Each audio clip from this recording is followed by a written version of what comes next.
Welcome to Watercolour Challenge, the show that dares 4 intrepid artists to capture one of Britain's best views in just 3 hours. We've scoured the country in search of the finest views. You like it? Yeah, love it. To put our amateur artists to the test. I am totally frustrated at the moment. And see if they can capture... Gosh. Against the clock. Come on, push to the finishing tape. Well, that's what they used to say at games at school, anyway.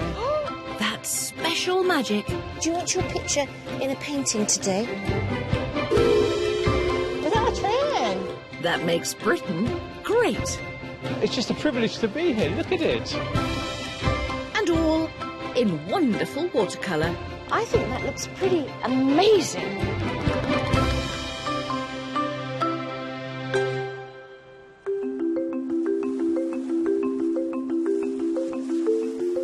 Today, we're in Devon to take on one of the county's most iconic scenes.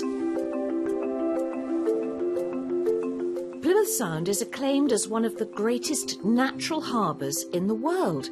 Francis Drake, Captain Cook, Ernest Shackleton and Charles Darwin are just some of the titans who have set sail from this harbour and into history. But will our 4 artists show the same daring-do as they are challenged to encapsulate all this in a painting? Today's amateur watercolourists competing to do just that are 68-year-old Ken, who was born and bred in London's East End. If I want to do any hair-like strokes or rigging on sailboats, that's the one to use. Can you imagine trying to do a rigging with that thick brush? 37-year-old part-time illustrator and full-time mum, Faye. I've never been to this area before in Devon, so I'm really excited to paint something that almost looks a bit like Alcatraz, but probably a bit prettier. 55-year-old former firefighter, Ashley. I've just taped up my paper, so I'm just going to attach that to the easel now. And 60-year-old NHS anaesthetist, Kathy.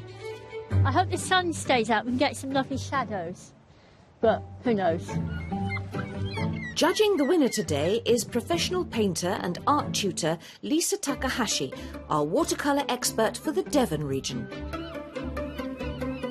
Lisa's own art has been shown around the country, not least at the Royal Academy of Art, so she's perfectly placed to offer our amateurs her pearls of wisdom.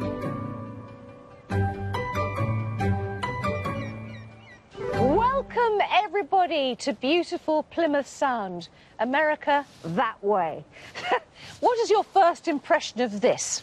It's a nice challenge. Look at the light, look at the contrast. You've got coastal, you have a building structure, and you have this sea. Yeah. Challenging. What's going to be challenging for you up there, Ashley? I won the wind, but also obviously a panoramic view, big sky, lots of water. So, yeah, definitely a challenge. Well, of course, we have our expert, Lisa, here. What's your first pearl of wisdom? Hi, everyone. I just want to give you a little word of warning about the weather. You've got beautiful spring-like blue skies on one side, and if you look over here, there's these brooding, ominous clouds. Our painters need to be really careful that they don't chase the weather and keep painting what's in front of them, because the paper will just become saturated with water and colour and it will just get really muddy and chaotic. So stick to your idea and you won't go wrong. Good luck. Yes, indeed. OK, you know you only have 3 hours to complete this challenge, so I want you to get your pretty paints, your pointy pencils and your brilliant brushes all ready. As I say to you, the time starts now.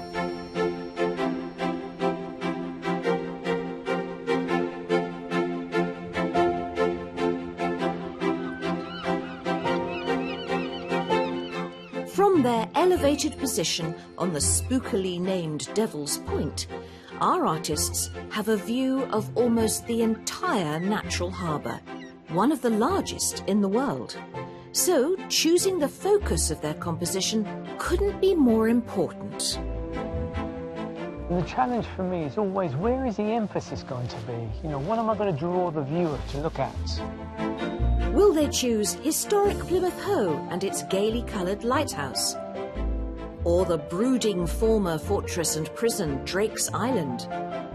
Or perhaps they'll be enticed by the natural beauty and seascape. I've done a very, very quick, loose, rough impression of Drake's Island. I've also just had a look at the boat to the left of there, just to look at the structure. I just got to paint what's in front of me. I mean, that's the joy of it all, isn't it? That's the joy of painting outside. You get what you're given.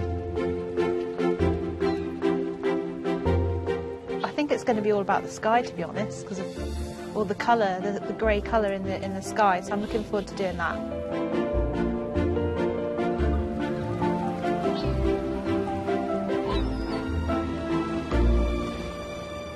Lisa, this is a very exciting, stimulating location, isn't it? Well, actually, you know, when you're looking out to sea, there's actually 3 main subjects that the painters could choose. You've got the kind of urban architecture over there. Then you've got Drake's Island in the middle, very sort of just cold and barren looking, you know, and quite dark.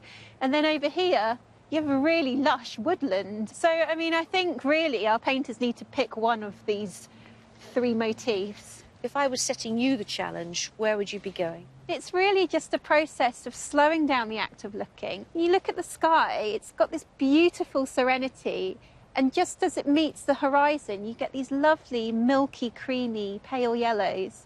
And this is contrasted with the water, which is just full of texture. And it's a real painter's treat, really, you know, to try and capture these streaks of pale and then the stripes of dark bands. It's a challenge, but it's a really interesting proposition for a painter to try and get those tonal shifts in the water.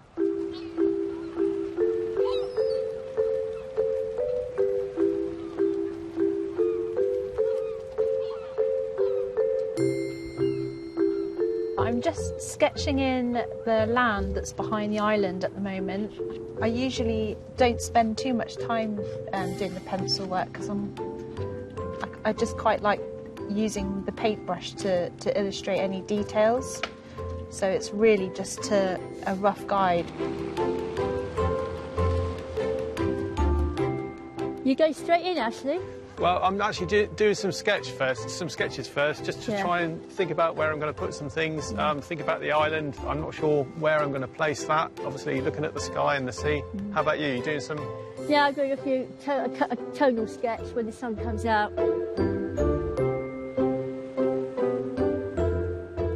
This is a preparatory sketch, so I'm just doing it quickly to get a feel rather than a finished painting. I like to spend a considerable time on the preparatories because it's working out problems. And then I'll go into the major painting. Hopefully I'll have a good idea of how I want to put all the elements together. Lovely painters, you have had 30 minutes already. Wow. Time is marching on. Tempus fugit, I think. Time is definitely flying for our artists, so can they keep their paintings on track? I am just about the right place, really. I might be slightly ahead, but I'm not going to rush. Or will that confidence take a hit once the challenge takes hold? I've got to get on with it.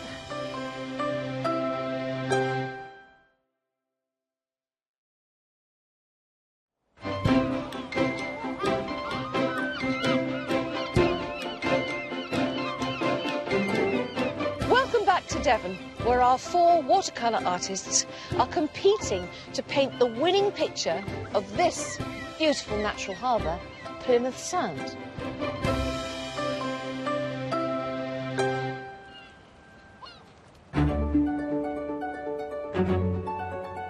Our amateur artists are just over half an hour into their 3-hour challenge, and faced with the gigantic panorama, all 4 of them appear to have latched onto dramatic Drake's Island, which dominates the view. The light right now is just amazing. If I could capture it like that. NHS anaesthetist Kathy is concentrating on recording the scene before the ever-changing weather alters it beyond recognition. I've just made a tonal sketch and I'm going to try really hard to capture it because I suspect the light will go in a minute. Full-time mum Faye is also anxious about the light, but her focus is on higher things. I am enjoying doing the sky, although I'm aware that it's going to look a bit lighter and I want to make sure it's got the drama that it currently has. Former firefighter Ashley has finished his preparatory sketching and is moving on to the main event. I'm just putting some water onto parts of the paper, but not all of it, before I put some colour on it. And East End-born retiree Ken is still determined not to do anything hasty. Let's get the accurate drawing now in the composition I've just been playing with. And then once I've got an accurate drawing, then I will start to paint. I'm not alone in monitoring our challenger's progress. Today's judge is a professional artist and our watercolour challenge expert for the Devon region. Lisa's style is predominantly a mix of modernism meets French Impressionism, and her works have even been admired in London's Royal Academy. Kathy, you've gone for Drake's Island. I would have done as well. Why did you choose it, though? Well, I just love the island. I wasn't sure whether I was conflicted whether to do a big picture of the island and not much else, or just put a big sky in. So I've gone for the big sky and the island in the, down here. How are you finding it? Have there been any challenges? Just now, the light was different and the island was dark compared to the background, and that's the other way round. I think the problem is with this weather is that the light is eternally changing. So your best bet is really to identify what it is you want to paint, whether you want the island lighter or darker, but establish that in your mind and then just go for it. There's a lot to think about, isn't there? But if you could just get that lovely blue boat just going through there and this lovely barge as well, that would be great. Kathy's recent semi-retirement from her busy life as an anaesthetist has boosted her watercolour passion. When you do painting, you're creating something that's lasting. It's just something personal that you can give to someone. And that's probably what it means to me more than anything. While Kathy has big decisions to make today, Ken's style of prep has caught my eye. I know that you like to paint plenty of practice ones. There are a few on the floor here before you start, but is this the real one now? It is. I'm actually starting on the real one. Good. I've got a good idea of where I want to put the elements and how they relate to one another. You're going for Drake's Island and the I am. Coast behind. But the brooding sky, it's a sinister, almost threatening aspect of this scenery that I want to try and depict here. Oh, so this is the story of the painting, quite threatening. I love what you've done with the sky so far, but I'm not seeing much underneath the sky at this point. And what I want to warn you about is just getting that consistency of mood across the whole picture plane. So whatever you put in the sky, try and bring that same atmosphere into the foreground as well, and you'll be fine. Right, I'm going to get on with that very suggestion. Valuable advice. Good. Well done, Thank Ken. you. Keep going. No problem at all. This is looking lovely. Ken's been painting regularly for most of his adult life. What I love about painting is I can express something inside me, and it's a unique way of looking at something. There's a passion and an emotion, and it's that communication that I enjoy so much.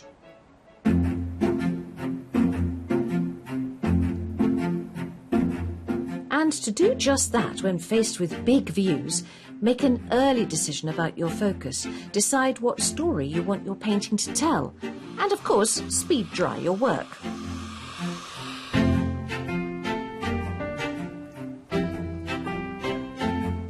Our view of Plymouth Sound is from Devil's Point Park, which offers a fabulous panorama as far as Cornwall and across the Sound to Drake's Island and beyond. It's believed the name Devil's Point came about because of the treacherous depths in front of it, where many lives have been lost. I'm meeting up with historian, broadcaster and third-generation Plymouthian Chris Robinson, who's also a director of the Plymouth Waterfront Partnership. important is this stretch of water, Chris, to Plymouth? Well, it defines what is Britain's ocean city, really. And I know people say it's just the English Channel, but it's put Plymouth on the map for sailing events, for the dockyard, for the Navy, for trade generally over thousands of years. Some of history's most significant events had their origins here in Plymouth Sound. The Beagle carried Charles Darwin on his 5-year voyage to South America to revolutionise science. Ernest Shackleton and his men set off in the Endurance for the Antarctic. And most famously, the Mayflower bore its pilgrims to North America 400 years ago. But they weren't the only people who changed the course of history. Francis Drake, we are told, was playing bowls on the Hoe, and I just wondered whether he would have seen the Spanish Armada coming at him. I doubt whether he would have seen it, but he would have had his spies because they were waiting for such a thing. Yes, he probably was playing bowls, and he knew the state of the tide, so he knew that there was no point in panicking, really. He had time to finish the game. He had time to finish the game. Oh. For our artists today, it seems that Drake's Island is the essence of this whole story that they're looking at. But for you, what's the real thing that makes this so special to you? I think it's probably the biggest harbour that hasn't been defiled by buildings. So when we look out at it now, it hasn't changed greatly since the days of Drake, since the Pilgrims left. Amazing. It's just natural on both sides. So it has a kind of magic that I think a lot of built-up harbours and ports have lost. And it's the responsibility of today's artists to conjure that magic onto their canvases. So Ashley, I'm seeing some really lovely marks and textures being built up in your painting. How do you think it's going? Yeah, so as you see, I've done a few drawings and a few tonal sketches. At the last minute, I changed my mind and put some raw sienna on the horizon just to try and give it a bit of light. I've got to be very careful now because I don't want to get too drawn in and start fiddling with the island, but I need it to kind of sit there as well. I'm trying to kind of plan it a bit more so I don't kind of find myself at the end rushing or trying to put things in at the last minute. I think it's looking beautiful, and I love all the little flecks of white that are coming through. Yeah, so thank you. Try to keep onto those because they really add a vibrancy to what you've got down there. Yeah, I'm interested to see how you deal with the water now. Yeah, I've got a plan in mind. I'll probably try and get a little bit of dry brush and invent a little bit of light maybe as well. I'll see what happens. Yeah, oh, it sounds really interesting. Thank you. Cheers. Good luck. Thank you. Ashley began painting just 3 years ago, after 26 years working as a firefighter. It is a bit of a contrast to being an active firefighter, racing to fire incidents with blue lights. But actually, in the planning of watercolours, there are some similarities to my fire service career. I'm spending minutes painting skies that I've planned hours, to try and achieve. It looks like Faye's capturing this expansive scene very well. I wonder if it's going to plan. How's it going so far? I'm panicking a little bit about the island because I've left that as the last thing. I think it's because I'm not looking forward to painting it. The lights changed quite a bit, and I don't think I spent enough time maybe putting the buildings in because I wanted to capture the dramatic sky that we had when we first sat down. Mm-hmm. You're using lovely colours. When did you start painting? And you seem to have a real feel and love of colour. I used to steal my dad's when I was a little girl. I used to borrow his. So I've always used watercolours. And then I did a lot of fashion illustrations. So I guess I've always loved quite pretty and vibrant colours. Oh, I've just got 2 paintbrushes. You've got 2 different colours on them either. One red, one blue. Yeah. Living on Devon's north coast, mum of 2 Faye is no stranger to the county's beauty. She's determined that her boys, Wilfred, 5, and Ivor, who's nearly 3, will love art as deeply as she does. It's on the beach. This beach. But it's a balancing act. I did struggle to adapt to the big change that is motherhood. And then from that, I've ended up painting lots of flowers. I still do lots of female forms in mermaids and lots of shells. And I now do that around being a mum, being a full-time mum. And are you self-taught? I used to go to a little Saturday art club with a really lovely man called Major Lawrence. He used to be in the, I think he used to be in the Gherkles or something, but he really taught me a few little lessons that have stayed with me, and yeah, he was quite a character, so I'm quite honoured to have had a few Saturdays with him. Well, this is for Major Lawrence then. Yeah, definitely. Oh, it's lovely. Thank you very much, Faye. Thank you. I'll leave you to it because you do need to concentrate. I do. Yeah. I'm loving all their paintings, but how is today's expert and judge, Lisa, feeling? So the time they've got left, what are you expecting them to focus on now? Well, I'm seeing a lot of powerful skies, but what I really want to see is powerful sea that's going to balance the composition out and do it in a really convincing way. Enjoy those ripples, enjoy those textures. If they can get that balance in their paintings, the winning painting will have both the beautiful water and the beautiful sky. They're busy, they're working hard, but who's doing better, do you think?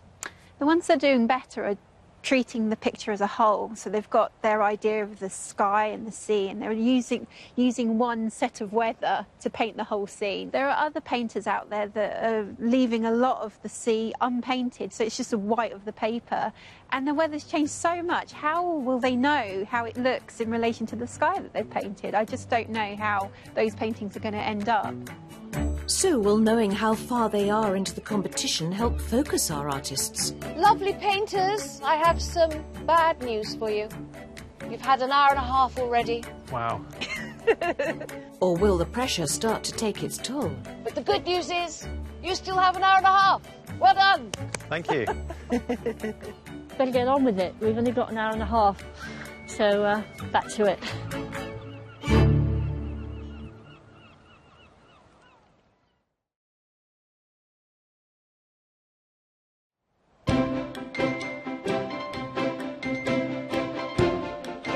Our 4 artists have just passed the halfway stage of their 3-hour challenge to make a picture-perfect view of Plymouth Sound. However, the light and the clouds and the weather are changing literally every minute, so I wonder how they're coping with that. All the artists are concentrating on how best to depict Drake's Island, the former fortress and prison that is dominating their view. But Faye has prioritised its setting. So Faye, you've got a really sort of cohesive painting emerging now. How are you finding it? Yeah, it's definitely been a challenge with the changing light, definitely. I really wanted to focus on the stormy sky first, so I went in with that. And then the foreground, and then left the island last. You have to just gamble, don't you? Yeah, I think that your sky is really moody, and I love the way you've handled the island. There's lots of different textures, and I think maybe you can bring out some more of the texture in the water. And once you do that, then the whole surface will start to have fizz, and I think that will be really exciting. Oh, fingers crossed. Yeah. I'm glad you're feeling hopeful. Well, good luck. I think you can do it. Thank you. So texture could resolve Faye's struggle with the changing light. How is Kathy handling the same dilemma? Well, Kathy, there's plenty of energy in your painting, lots of gestural big brush marks and textures. How do you think it's been going for you today? Well, I haven't quite finished the sea yet. I'm going to sort of do something to that and see if that helps. I noticed you were using a hairdryer, and I think that's a good idea. If you let that dry, so that you've got those lovely edges of those brush marks fixed onto the paper, and then you can introduce some of the ripples. There's a strip of white paper on the right, so you can bring some of the ripples out that way. Introduce some more clouds as well, and just get all the textures coming out a bit more so that the island is not so prominent. But once you've done that, it will really take us a step in the right direction. So. Good luck. Thank you.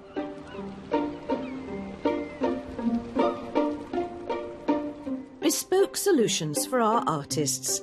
And if you're passionate about sea and skyscapes, Lisa can offer you some new horizons. When you're painting sky and sea, it's easy to think of it as just being a mass of blue. How do you break that up? Well, I'm going to show you a few techniques. I like to start at the point where the sky meets the sea, and it's usually a milky strip. A touch of yellow ochre, it sounds mad, but when it's very dilute, often gives me just the right milkiness. You start off with a nice gentle wash, and then you want to start getting those lovely blues in. So my blue of choice today is cerulean blue. Some people like to dampen their paper, and what that does is the paint then just sort of dissolves in and you don't get any brush marks. But I like a few little broken brush marks here and there because it adds a little bit more movement and dynamism, which I love in my seascape. And because we're working outside, that yellow that I first applied is dried, so I'm going to re-wet it and just let that blue meld into that yellow ochre. And now we're going to deal with the sea. So the sea is really dark at the moment, so let's have a look at that. I've got a bit of indigo here, so I'm going to mix that with my cerulean actually, because then you're going to get a blue that relates to the sky but isn't exactly the sky. Again, I'm letting the paper texture do its thing a little bit. Constantly keep looking, you can't look too much. The view can always surprise you. If you assume that you're looking at something, you're going to get it wrong. I have a habit of starting on the left always. So if you vary where you actually put your brush, what you then get are these broken patches which look like the light shimmering and it's darting from here and there, which is exactly how it behaves. The one last thing I want to do with this is just make that bit that meets the sky that little bit darker so you get a sense of perspective. Indigo again, not too much, mixing it in with my cerulean once more, looking out, and you'll see that I'm now blending a little bit so that it's just getting that strength of that line at the top there. I'm too tempted to just do one more stroke here, so let's just put that there.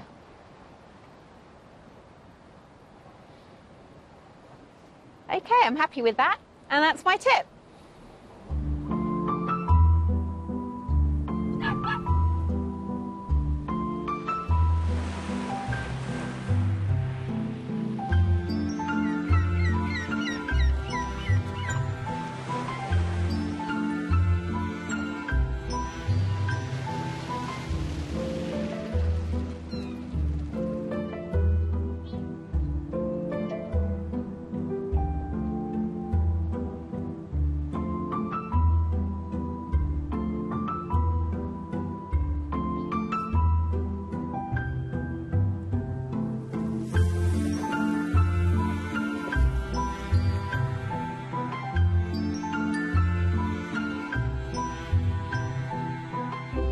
I'm now getting to the stage where I think I might end up overworking it. So now I've got to be really careful to know when I think it's probably finished and I can't do any more to it. And I think that time's coming up.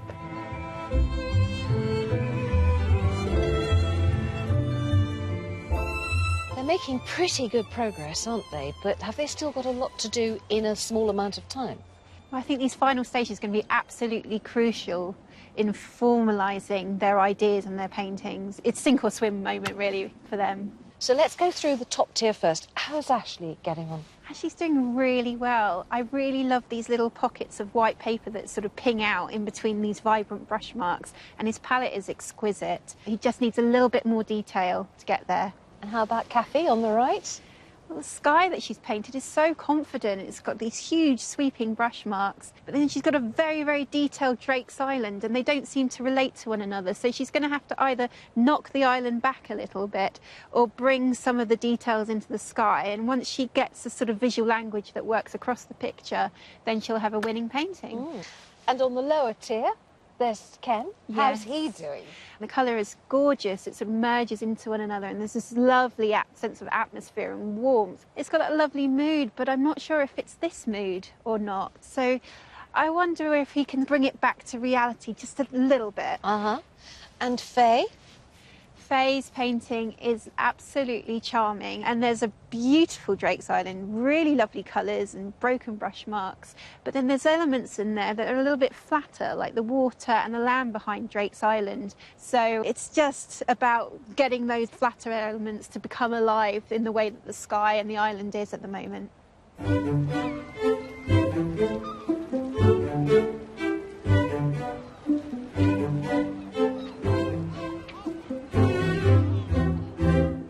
With so much history having happened here on Plymouth Sound, it's no surprise that it's been an inspiration for some very dramatic paintings. Tara Walkup is curator at Plymouth Art Gallery, The Box. There was one particular event in the Sound that caused a lot of commotion and attracted a lot of crowds, and that was the arrival of Emperor Napoleon after the Battle of Waterloo, when he surrendered to British forces. Napoleon was briefly held prisoner on a warship in Plymouth Sound, resulting in an absolute frenzy of sightseers. This was a huge event because Napoleon, at the beginning of the 19th century, arguably is the most famous personality in Europe. And the scene of celebrity hysteria, not unlike the Beatlemania of the 60s, was captured by painter Jules Girardet.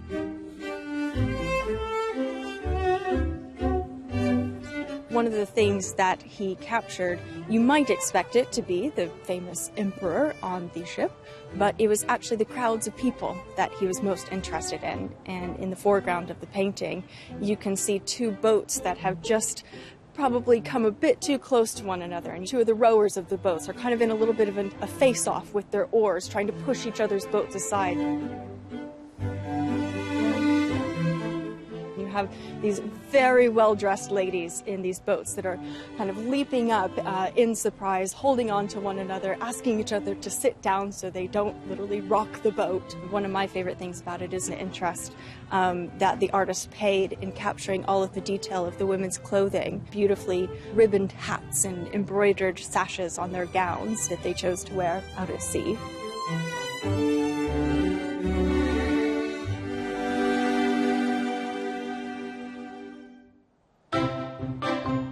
Thank goodness our artists don't have to contend with scenes like that today, particularly with everything else that's going on.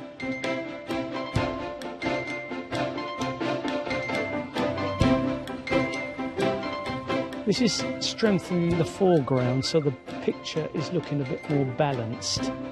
I'm just making some final adjustments to the island. One thing I've learnt is trying to understand or know when is a good time to stop. It's time for me to start making some waves of my own.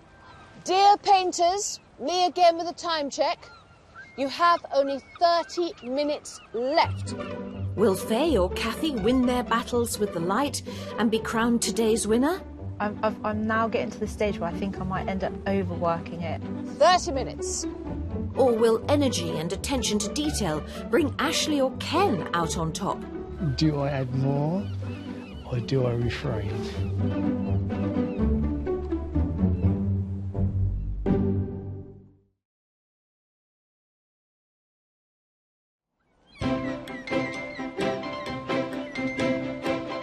We're in Devon, watching our artists create their watercolour visions of the stunning sea and skyscape that is Plymouth Sound.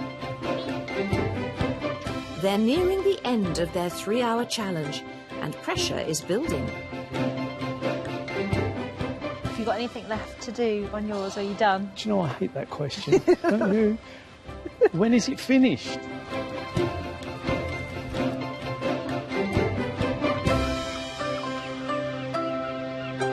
Happy painters! I've got some happy news for you, or maybe not. You have 5 minutes left. 5 minutes. To do what you must do. Oh, suddenly there's all action.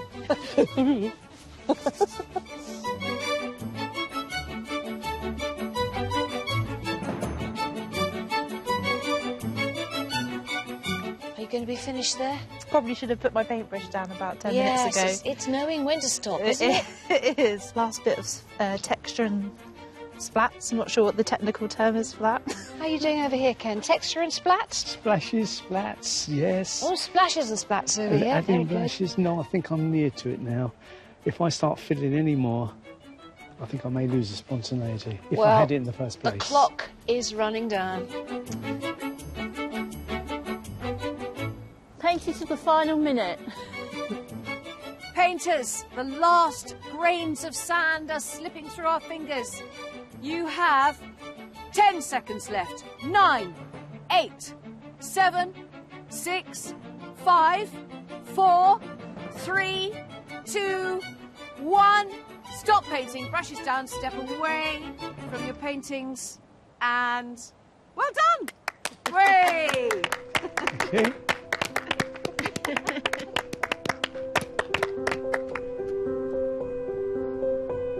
That was a big challenge. Lots of things to think about. Big sky, big sea, Drake's Island. So yeah, I'm pleased I'm finished. It's all done. It was a challenge, but I think I've got the tone range right, and the composition is what I intended to do.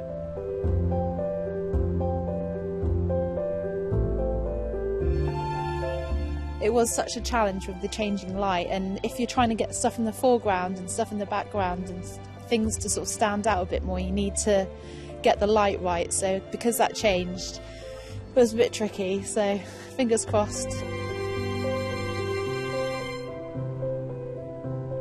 The light kept changing. I found that quite challenging. It's been an experience, that's for sure. Portraying this epic natural harbour has really put our amateur artists to the test. Now it's down to our judge, professional painter Lisa Takahashi, to decide who she thinks has best captured the essence of this stunning location, and be crowned the winner of today's Watercolour Challenge.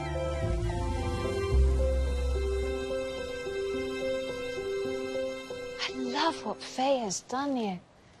There's so much small and intricate detail. Yeah. And her colour palette. Well, I love all that.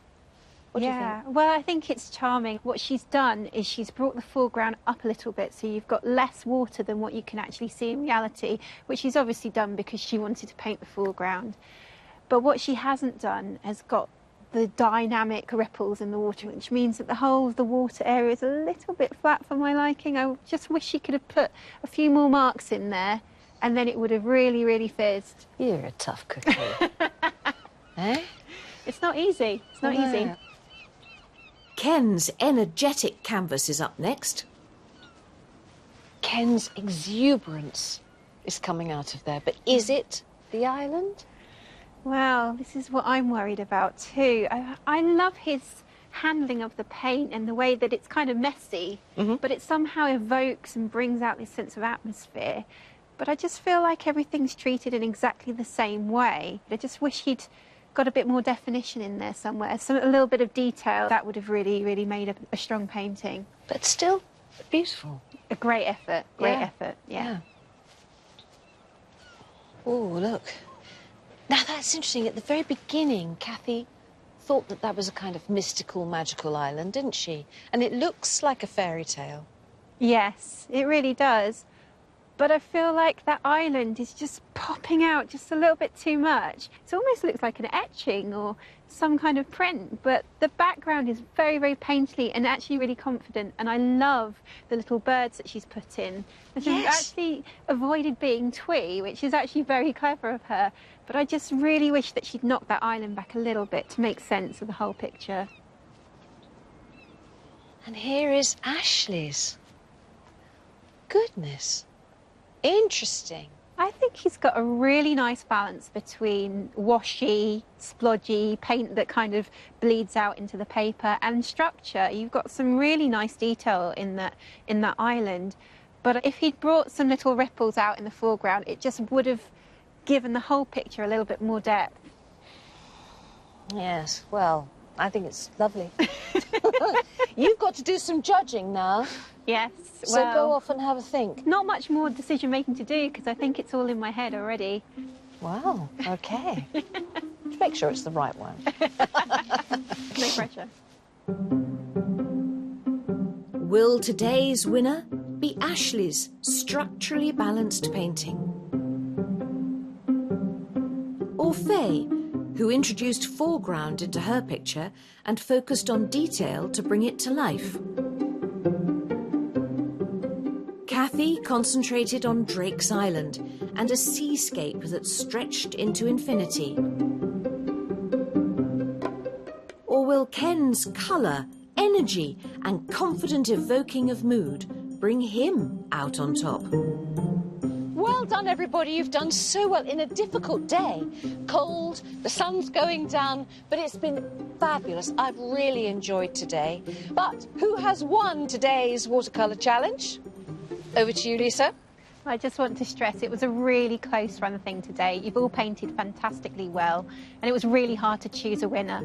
But I can say there can only be one winner, and today's winner of the watercolour challenge is Faye. Well done, Faye. Congratulations, Faye. Well done, well done. Well deserved, well deserved. Yeah, she did a great painting. So I'm really pleased for her.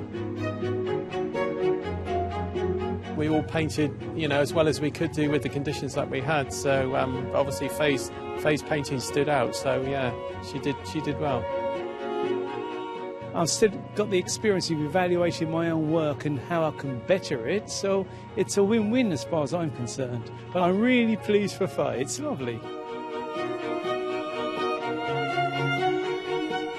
They were all really good, but Faye's painting just pipped it for me because of her depiction of Drake's Island, which was particularly painterly. It was a real gem example of watercolour painting. She had some luscious greens in there and a little hint of pink. Quite surprising for the subject, but she used it in a really clever way. There was a real sense of the place there, and I just loved it. It was a really nice surprise. I used to watch Watercolour Challenge when I was a little girl, when I used to come home from school, so this is a really nice feeling actually. It's a bit surreal, but it's a really nice feeling. Well, there we are, another stupendous view captured in 4 beautiful watercolour paintings. Join us next time when we're going to exploring another beautiful British view and see it through the eyes of our artists on another Watercolour Challenge.